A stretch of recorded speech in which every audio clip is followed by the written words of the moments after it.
네, 목요일 굿모닝 글로벌 함께하고 계십니다. 오늘은 미국 증시를 둘러싸고 있는 이슈를 분석해보면서 투자 전략까지 가져가보는 시간이죠. 신의 전략, 상상인증권 신월투자전략팀장 나오셨습니다. 안녕하십니까? 네, 안녕하세요. 네, 안녕하십니까? 간밤에 일단 증시가 좀 많이 빠졌어요. 사실 제가 새벽에 일어나서 봤을 땐 3대 지수가 다 오르고 있었거든요. 네. 근데 그에 비해서 1.5%까지 낙폭이 그려졌으면 거의 2%가 하락을 한 건데 네.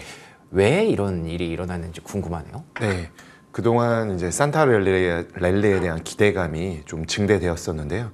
이에 대한 이제 소화, 어느 정도의 호재를 반영하고 악재에 대한 부분들을 일정 부분 이제 출에 좀 반영할 때가 되었다라고 바라보고 있습니다. 특히나 FOMC가 끝난 지 약 일주일 정도 되었는데요. 채권 시장의 금리 안정화, 그 다음에 증시로의 자금 이동과 투심 회복, 이걸 좀 이 산타 랠리에 대한 선순환 구조로 판단을 해본다라면은 수익률 관점에서는 아직 온기가 채권 시장에서 주식 시장까지 완벽하게 좀 이동했다라고 보기 어려웠던 측면들이 있었습니다.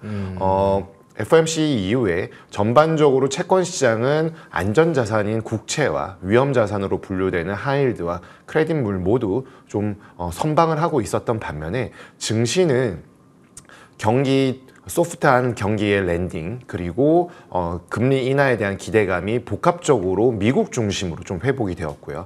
신흥국은 경기 둔화에 대한 악재를 반영하면서 지역별 차별화가 있었거든요. 즉, 채권 시장의 온기가 확산이 되어야 산타 랠리에 대한 전방위적 증시의 상승 기대감을 자극할 수 있었던 부분들이 이미 지난주에도 어느 정도 좀 차별적으로 나타났다라는 부분들은 선진국 쪽에서도 채권 시장에 대한 기대감, 금리의 안정화와 이런 호재들을 반영한 이후에는 어느 정도 가격에 대한 하방, 일정 부분 되돌림에 대한 부분들을 표출할 수밖에 없었던 시점이라고 볼 수가 있겠습니다. 거기에다가 이제 뭐 세부적으로 기타 등등에 대한 여러 가지 뭐 지정학적 리스크와 기술주, 그리고 뭐 금리에 대한 아직 기대감이 온전하지 않은 점 등이 아무래도 되돌림을 지지했었던 표면적인 이유로 작용했던 것으로 바라볼 수 있겠습니다. 알겠습니다. 뭐 언젠가는 사실 나왔어야 되는 하락일 수도 있습니다. 너무 빨리 달리고 너무 급하게 달리면 분명히 탈이 나기 때문에 오늘 하루 정도는 많은 분들이 좀 뭐 그럴 수 있지 생각하시겠지만 앞으로 이게 얼마나 반복되는지, 얼마나 깊게 오는지 이런 부분들을 체크해 볼 필요가 있겠죠. 연준 얘기를 하셔서 그 부분 좀 궁금하네요. FOMC 이후에 사실 시장의 분위기가 굉장히 좋아졌었거든요. 네. 이제는 정말 하이어 포 롱거가 아닌 것 같고 금리 인하 시점도 굉장히 빨리 당기기를 많은 분들이 열망하고 계신데 팀장님께서는 어떻게 보고 계신지 궁금하네요. 네, 먼저 투자자분들께 이 말씀을 꼭 드리고 싶어요. 연준의 스탠스와 US 달러 인덱스의 상관계수가 지금 2021년 이후에 0.9 정도에 달합니다. 그러니까 연준에 대한 스탠스를 금리 인상과 인하에 대한 부분, 그러니까 미국채 변동성 지수인 무브 인덱스와 US 달러를 비교하면 좋을 것 같고요. 지금 달러 인덱스가 100일까지 후퇴를 했다가 102 레벨 내외에서 지금 등락을 하고 있지 않습니까? 만약에 연준이 금리 인하를 하는 것이 확실해진다라면은 긴축발 달러 강세 모멘텀이 희석이 되기 때문에 좀 더 낙폭이 커야 됩니다. 그렇지만 FOMC 이후에 크게 떨어지지 않았다라는 부분들은 아직은 이르다라는 점을 보여주는 대목이기 때문에 달러 인덱스를 통해서 연준의 스탠스가 어느 정도 시점에서 변화할 수 있을지, 점진적으로 변화할지 아니면 시장에서 기대하고 선물 시장에서 반영해 있던 그런 큰 흐름들을 만약에 달러 인덱스가 반영을 한다면 금리 인하가 좀 더 빨리 나타날 수 있겠지만 그렇지 않은 모습이라면 기대와 현실은 괴리감이 있다는 점에 좀 착안을 해야 되겠고요. 아무래도 애틀랜타 연은 총재 같은 경우는 금리 인하를 시급하게 할 필요가 없다라고 했었고요. 리치몬드 연은 총재 역시나 인플레가 계속 둔화할 경우에 금리 인하가 되는 것이지 인플레의 둔화 신호가 어느 정도로 강하게 나타날지에 대해서는 아직 확신하기가 어렵겠습니다.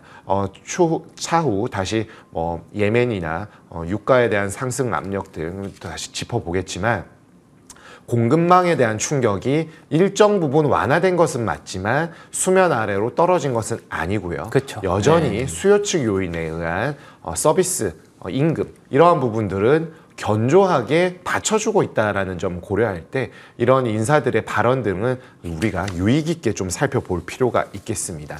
그러다 보니까 굴스비 시카고 연은 총재나 메리 데일리 샌프란시스코 연은 총재 같은 분들도 일정 부분 비둘기적으로 좀 중립적으로 매에서 좀 돌아서는 부분들은 있지만 매의 발톱은 언제든지 인플레이션이 나타날 경우에는 발톱을 드러낼 수밖에 없다라는 점에 좀 우리가 유의를 하면서 지켜봐야 될 것 같고요. 아무래도 그 연준 인사들은 지금은 시장의 기대감을 좀 제어하는 발언들을 할 가능성이 높습니다. 그렇겠죠. 네. 네, 너무 달려가는 부분에 대해서는 좀 경계심을 표출할 수 있겠고요. 균형감을 잡는 역할을 그들이 한다라고 생각을 해본다라면은 시장의 호재로 작용할 수 있는 발언은 조금 아직은 좀 성급해 보인다라고 말씀드리겠습니다. 그렇습니다. 뭐 저희가 다 예상했던 부분이기는 한데 어쨌든 그래도 좀 좋은 얘기를 해줬으면 좋겠다라는 기대감이 있는 것도 사실이기 때문에 그 간극을 메워가는 게 필요할 것 같고요. 그 간극을 메워갈 때 오늘과 같은 조정이 한 번씩 발생할 수 있겠다라는 거 염두에 두셔야 될 것 같습니다. 근데 그 중간에 이제 어찌됐든 연준 위원들이 계속 배경으로 꼽는 게 물가 하락세가 계속 더 나타나야 된다. 2%까지 가야 된다. 이걸 얘기를 하고 있잖아요. 네. 그래서 또 유가를 약간 언급을 해주신 것 같은데 많은 분들이 혹시 지금의 시장에서 악재가 하나 나온다면 홍해에서 좀 시작되지 않을까 이런 얘기 많이 하시거든요. 맞습니다. 이 부분은 어떻게 보세요? 또 참 쉽지 않은 부분이죠. 네, 그렇죠. 예, 워낙에 정파나 민족 간의 대립이나 그리고 역학관계가 복잡하지 않습니까? 맞습니다. 예. 우리가 이스라엘 하마스 전쟁 얘기할 때만 하더라도 예. 이 예멘 반군을 해야 될 거라고 상상은 잘 안 했었죠. 물론 시나리오 안에는 있었는데 네. 이렇게까지 적극적으로 개입할 줄은 몰랐어요. 맞습니다. 네. 그러니까 아무래도 사우디, 이란에 좀 포커싱이 되어 그쵸, 있었던 그쵸. 부분이 예. 결국에 예멘과 같은 이제 물류에 대해서 타격을 하고 이 역시나 그들 스스로의 몸값을 높이기 위한 하나의 전술 전략이 아닌가라고 생각이 되는데요. 워낙에 각자의 입장이 중요하다 보니까 예. 이런 빌미를 삼아서 액션을 할 수 있는 부분들은 여기서 여실히 드러났다라고 그렇군요. 볼 수가 있겠고요. 홍해를 통한 석유 및 천연가스 운송은 글로벌에서 약 10%의 비중을 차지하고 있고요. 아무래도 컨테이너나 이런 상업용, 선박에 대한 비중은 20에서 30%까지 그 비중이 더 높아집니다. 거기에다가 이제 예멘 후티 반군은 처음에는 이스라엘 관련된 상선에 대해서만 공격을 하겠다라고 했지만 네. 지금은 하다 보니까 전방위적으로 그러니까요. 일어나고 네. 있으니까 이게 이게 문제가 커질 뭐 수도 무차별적이다라고 볼 수가 있겠고요. 결국에는 무차별적일 경우에는 우리가 이스라엘과 어떤 관계가 아니다고 하더라도 운송을 안 하게 될 가능성이 높겠죠. 그렇죠. 즉 다 몸을 사릴 수밖에 없습니다. 운송에 대한 차질로 일어날 수 있겠고요. 우리가 생각해 볼 부분은 이스라엘 하마스 전쟁이 홍해에서도 드러났다. 그리고 최근 기후 변화로 인해서 이 중남미의 파나마 있죠? 파나마 운하의 그 수위가 낮아지고 있거든요. 예. 수위가 낮아지면 아무래도 운송을 하는 데 있어서 좀 불편함이 가중되겠죠. 그렇다고 하더라고요. 네. 예. 그러한 부분들까지 복합적으로 해서 지정학적 리스크 그리고 공급망 충격, 기후변화 이러한 부분들이 복합적으로 좀 작용할 수밖에 없다라고 보여지고요. 만약에 지금 이제 어제 뉴스를 통해서 접한 것이 미국이 다국적 함대를 편성을 해서 보호를 하자라고 했는데 약 40여 개 국가에 대해서 요청을 했다고 합니다. 예.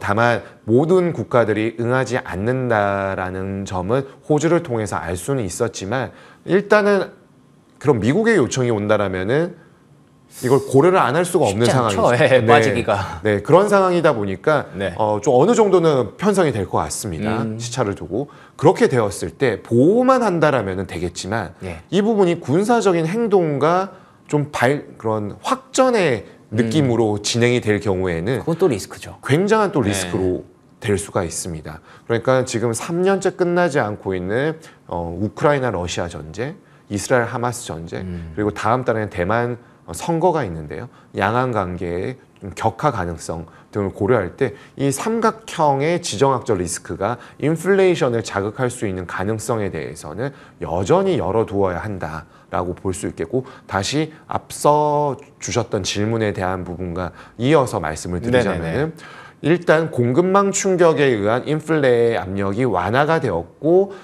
미국의 경기는 소프트한 랜딩을 바라보고 있기 때문에 금리 인하에 대한 논의를 한 것이지, 그쵸. 금리 인하에 대한 얘기를 본격적으로 하거나 시점에 대해서 어떤 시그널을 준 것이 아닌 상황에서 네. 그 전제 조건인 공급망에 대한 물가 상승 압력, 코스트 푸시 인플레가 다시 재발할 경우에는 그 논의가 원점으로 돌아갈 그렇죠. 수 있는 네. 그런 상황에 있기 때문에 유가의 등락, 그리고 연준 인사들의 이런 시장의 기대치를 좀 제어할 수 있는 발언에 대해서는 계속 유의 깊게 살펴볼 필요가 있다라고 말씀드리겠습니다. 좋습니다. 지금 연말에 분위기가 좀 좋아서 그렇지 이게 사실은 충분히 큰 악재가 될 수도 있는 부분이라서 팀장님께서 조금 더 길게 할애를 해서 얘기를 해주신 것 같고요. 내년까지도 이 지정학적 불확실성은 계속 시장을 조금 괴롭히는 주제가 될 것 같습니다.